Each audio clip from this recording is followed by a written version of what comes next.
It's fall, y'all! Okay, enough of that. But that means that butternut squashes are in season. When the weather gets chilly, what better way to warm up the soul with a creamy, rich bowl of butternut squash soup? Technically, it doesn't get that cold in California, but I still think it's the perfect way to start the autumn season. These are the ingredients that you'll need.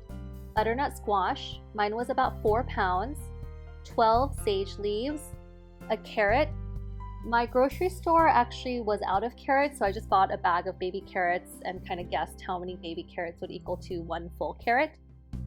1 Granny Smith apple, 1 yellow onion, 2 celery stalks, 7 cloves of garlic, a half teaspoon of cinnamon plus a dash of cinnamon, 1/4 cup of pumpkin seeds, 1 teaspoon of sugar, 1 box of vegetable stock, salt and pepper, 3 teaspoons of maple syrup, 1/4 teaspoon of nutmeg, 1/2 teaspoon of ground ginger, 1/4 cup of coconut milk plus more for drizzle, 1/4 teaspoon of curry powder, and 2 tablespoons of olive oil.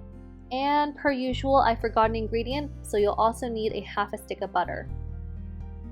I first washed my butternut squash, celery, and apple, and then I chopped my celery. I left the baby carrots as is, but if you're using a whole carrot, just make sure to peel it and then chop it into large pieces. Then I chopped my onion, and then for the garlic, I just left them as whole cloves. And for my apple, I just cut around the core. Just make sure that your vegetables and your apple are in large pieces. You're going to be roasting everything in the oven for about an hour, so if you cut them too small, they'll burn easily. Then I drizzled about 2 tablespoons of olive oil onto a sheet pan and tossed all of my chopped vegetables and apple with some salt until everything was evenly coated. For my butternut squash, I cut off the top and then cut it roughly down the middle. Just be really careful with this part. The squash is really hard to cut into, so there was a lot of wiggling my knife back and forth. I forgot how tough these things are. Then I used a spoon to just scoop out all of the seeds. I ended up switching over to one of these spoons with the rigid edges to help scoop everything out.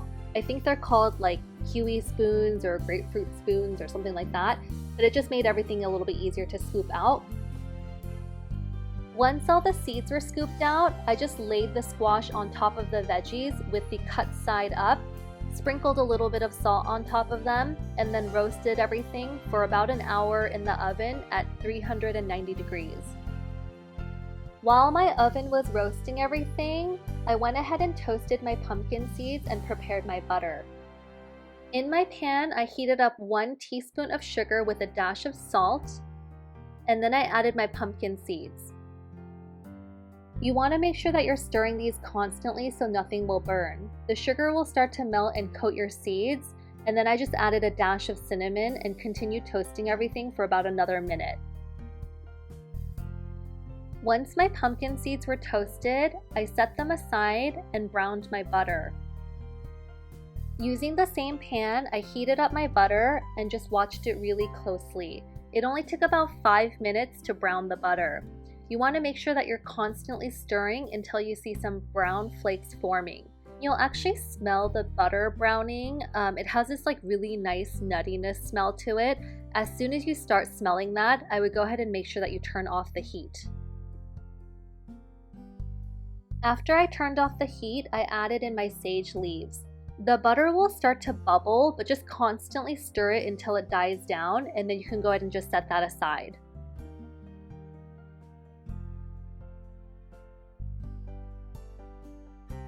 Going back to my roasting, you'll know your butternut squash is done when you're able to poke a fork through it.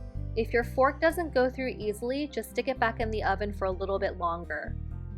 I transferred all of my roasted vegetables and apple into a large pot, and then I scooped my butternut squash and added it to the pot as well. Try not to get any of the peel, but also be really careful because that butternut squash was really hot. I just used a spoon and scooped everything out. Then I put the pot back on the stove and turned the heat up to high.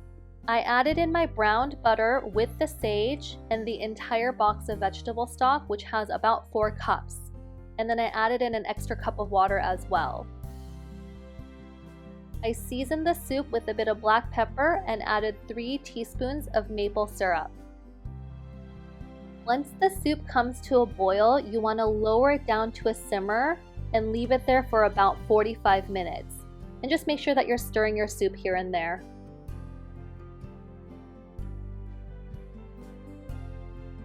After about 45 minutes, I use my immersion blender to puree everything. If you don't have one of these, you can also transfer small portions of the soup into a blender. I would just be really careful because it's going to be super hot, but you want everything to be as pureed as you possibly can get it. So technically you don't need to do this next step, but I think this is what really elevates your soup to the next level. I run the soup through a strainer. If you haven't tried this before, I highly encourage you to do it. It takes a really long time and it is really annoying, but the end result will be the creamiest soup that you'll ever have. I just take a small scoop and run it through the strainer and just do it over and over again until I run the entire soup through. You'll be left with about a scoop of the fibrous parts, which you can just toss. Alright, so we are almost done, and look how smooth that soup looks. Now I'm just going to go ahead and add in my ground ginger, the nutmeg, some curry powder, and cinnamon, and then stir everything together. And then I'm going to go ahead and add in my coconut milk. And I just let everything simmer for about 15 minutes before I serve. If you want to go ahead and taste it and make some adjustments, you can do so at this point. And that's it.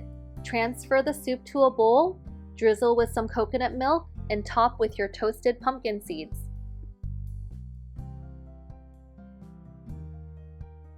This soup is so delicious. I wish we could make it all year round. It's definitely a labor of love, but I hope you'll try making it soon.